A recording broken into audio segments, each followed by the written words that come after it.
Welcome to the Mama Needs a Moment podcast with your hosts, Chrissy and Cindy, co-founders of Her Plus Health Collective, and moms who understand the chaos of juggling it all. But here's the thing, your well-being matters. That's why we're on a mission to change the way moms take care of themselves. This season, every episode features a roundtable conversation, bringing together trusted experts from different backgrounds to talk about the topics that matter most to moms, creating space for more collaborative whole person care. These episodes are short, meaningful, and easy to fit into real life. You'll hear from our Her Plus expert providers sharing expert insight and real-life tips you can use right away. Learn more about them in our free provider directory linked in the show notes. So take a deep breath, grab your coffee, and let's make these moments count. Welcome back to Mama Needs a Moment, and a special welcome to our Her Plus expert providers joining us for today's roundtable conversation on holistic beauty and wellness rituals for overwhelmed moms. This series is all about realistic, life-giving practices that help moms feel grounded, restored, and more connected to themselves without adding more pressure, perfectionism, or impossible routines, because that's what we all want. Together, we're going to explore simple nervous system resets, mindset shifts, sensory grounding practices, connection-centered parenting, and approachable beauty and wellness rituals that actually fit into real life. Before we dive in, each of our experts will briefly introduce themselves and share their area of focus. And don't forget, these conversations are also available in video format on our YouTube channel. All right, let's go ahead and get started. Hello, everybody. I'm Tiffany Webb. I am the owner of Stillness and Skin Skincare Studio. I help women navigate and understand their skin during transitions and just really using skincare as a way to reconnect to themselves and own beauty on their own terms. So I work mostly with women in like their late 30s, going into 60s, dealing with perimenopause and menopause, but honestly, anybody in transition. So from teenager to young adult, your pregnancy, postpartum, any transition at all. I'm Irene Gooch with Loving Lessons Sleep Solutions, and I support parents as a postpartum doula and sleep coach. And I work with families that have newborns through the school age season, and specifically with parents who are exhausted, overwhelmed, and they have tried everything with their child that's sensitive, very alert, and has a case of FOMO, fear of missing out. I use a holistic approach through the Calm and Confident Sleep Foundation to pinpoint the root cause of that sleep disruption. We build a clear plan together and give parents the tools to move forward with confidence. And parents then can learn to lead sleep and have sleep coaching success when they can show up and feel calm, confident, and rested. I'm Naseem. I'm a licensed professional counselor, and I own Javon Coaching. It's a therapy practice and coaching practice that supports moms with anxiety, depression, perfectionism, people pleasing. And my coaching practice covers and supports women who are struggling with overwhelm, the identity shift in becoming a mom, and also supporting the communication with their partner and decreasing resentment. Hi, everyone. I'm Sarah Parise. I'm the founder of Great Days by Sarah, because I think everyone, especially moms, deserve to have more great days. And I'm an ACE certified personal trainer and accountability coach. So I think food, fitness, and then finding your best self in motherhood. And I do everything under the 2% umbrella. So 2% of the day goes back to you. If you're not a mathematician, it is 28 and a half minutes. So we break it down to 28 minutes for yourself each and every day. So when we are our best, we can show up our best to everyone else we want to care for. So I would love to dive into the power of tiny intentional moments. Many moms feel like self-care only counts if there's a spa day, it's a full hour plus extra sweaty kind of workout, or there's uninterrupted alone time for a whole hour, nobody bugs you, which often means it never happens. But today we're talking about micro moments, which are these very beautiful, tiny little moments, tiny little shifts that can completely change how a mom experiences her day without requiring more time, more energy, more money, So let's dive into this. How can moms build meaningful wellness rituals into lives that they already have instead of trying to create an entirely new lifestyle? What are these micro moments that we can incorporate? Turning your routines into a ritual. And what that means is really bringing some presence. So, your skincare routine, right? It's kind of like most of us have some type of routine, and really just making it a point to say, I'm going to get up. And when I go do my routine, maybe you kind of like light a candle first, like your favorite little smell good candle, or just something that kind of says, okay, this is my moment, however that means for you. And then just taking the time to slow down and actually do each piece of your skincare with just presence. Honestly, that itself can be super regulating. It can be super soothing and peaceful. And that's your 10-minute mini spa day to start off your day or either end your day. For me, it's the power of play is so important. And I think motherhood really brings that out in you. You have to get on your kids' level. You have to really just be open and willing to just pause from being an adult for a minute and use play as healing. So I think it when possible, I'm always running around having dance parties with my kids, or we're playing games, or I allow them to sort of be the adult in the situation and create a game so that they can create the rules and structure, and they can be the ones running the show, because I think oftentimes they're hearing no, and because we're overwhelmed and overstimulated. So I think if I'm able to say yes and to allow them to take the reins and play with them and co-regulate, that's really helpful for me in being able to slow down and be intentional with them as well. I love that. The power of play is so powerful. We do a thing when we get into, we'll say, rough situations when things aren't going smoothly, and we call it the countdown. This has backfired a couple times because my kids will be like, "Mommy, do you need a countdown?" And what the countdown is you put one hand on your heart, like you're giving yourself a hug. So you press kind of firm and you take 4 deep inhales, 4 big exhales, and then you notice 3 things. So it can be anything. It can pick out 3 colors depending on where you are. And then you listen for 2 different sounds. And then you can smell 1 thing. So it's 4 breaths. You notice 3 things. So you do your eyes, your ears, and then your nose. And it's called the countdown. And you can do it anywhere. So we've done it on road trips. We've done it at the post office waiting to get our passport photos. And it's a really easy, quick reset. And it's a fun one to do with your kids. You can obviously do it by yourself, but the kids really like it also.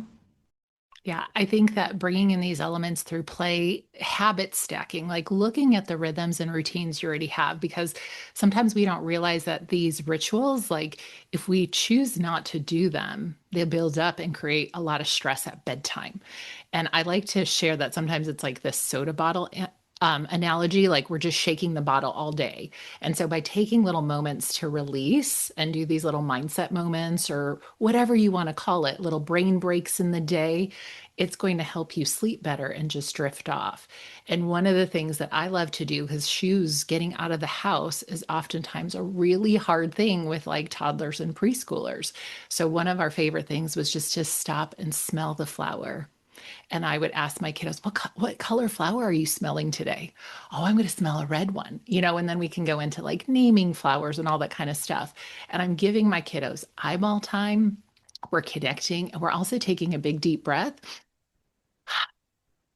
So I'm actually engaging with my child and connecting so that we can get those shoes on and make the transition. Now, it doesn't always work. Like Sarah said, sometimes things will backfire. And sometimes they'll be like, do you need to smell a flower? And absolutely, I welcome this signal. Like I loved when my kiddos sometimes brought that up to me because it was like, oh yeah, I'm not seeing how I'm showing up here in this moment. So it can be quite beautiful. Irene, when you first mentioned the shoes and then taking a big deep, I thought you were like smelling the shoes. I mean, you could, right? I was like, how does this help with grounding? Please tell me. Although I will say that sometimes that laughter, like if you say like, "Oh, smell the shoe, PU," and we bring in that laughter, it helps improve. So we're not just crying through the hard moments. So I'm always like, "Hey, bring in some fun." This episode is brought to you by Her Circle, the ultimate community for moms looking for real connections, meaningful experiences, and expert support. From mom's night out and family adventures to book club, volunteer opportunities, and expert workshops, Her Circle is where moms come together to learn, laugh, and lift each other up. Spots are limited, so join the waitlist at herhealthcollective.com/membership.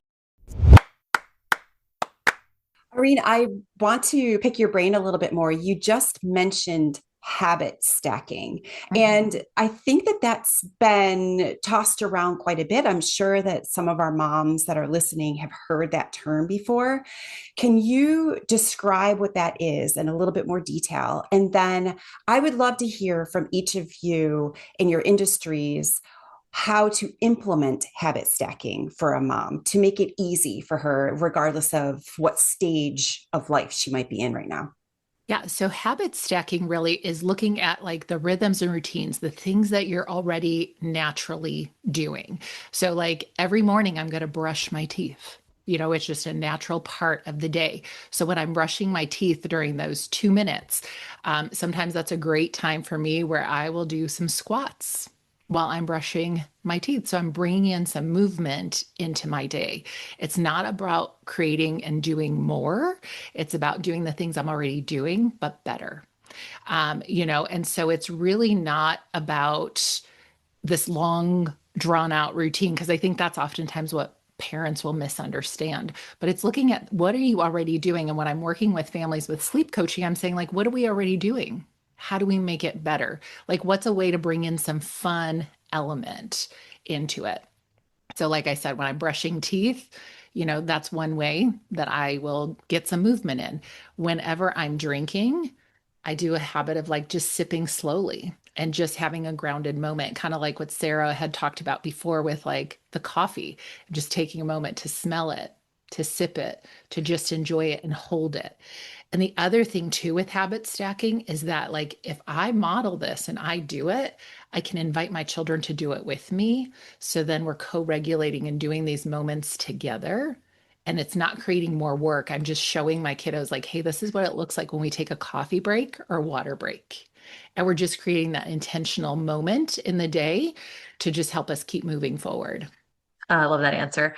Um, they often say, like in my field or in many fields, like, oh, just gratitude exercises or do this or do that, mindfulness techniques. And so how do you actually incorporate that in your day-to-day life? I think for me, it's like, okay, what does that look like and how do I model that for my kids? And so at the end, at bedtime, we do this thing where I call it the story of the day.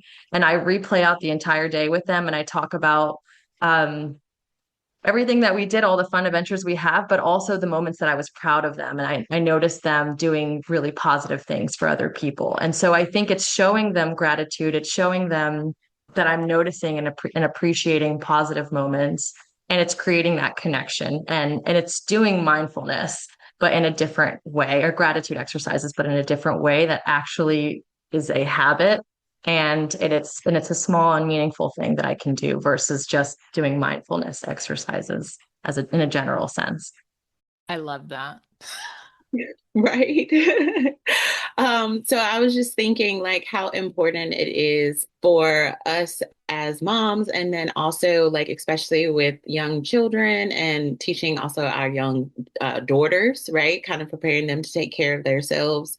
But even like say like your morning routine, right? And you're like, okay, actually, my toddler got up early and now like my moment is kind of disrupted, bringing them into it. Obviously, maybe we do like a little bit of you hand them a little washcloth with water on it and you do your cleanser and you're like, this is how we clean our face and now we deep breathe, right? And they're like a part of it with you.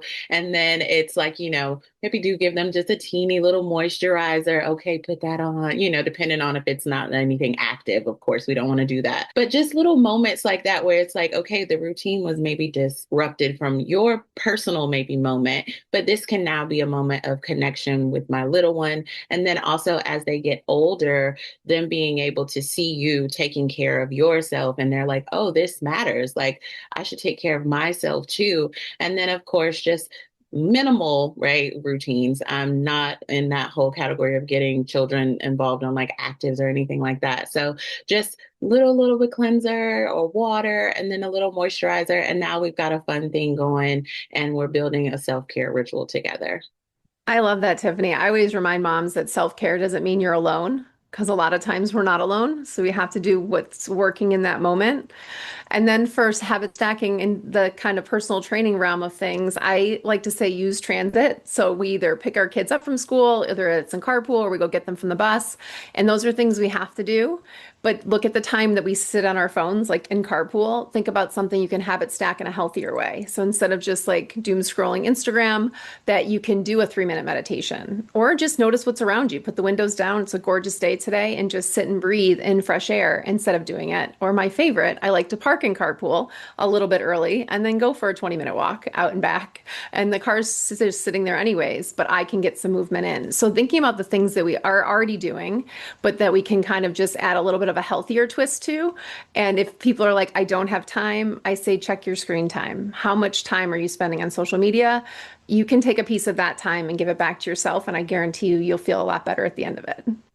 Sarah, it makes me giggle because I do that too, where I park my car and I'll walk and I'm like, then I don't lose my place in line. I'm like the first to get my kid. It's just like a win-win situation. It really is. I love that you do that. That was such a great conversation on all of the different intentional moments that we can create for ourselves.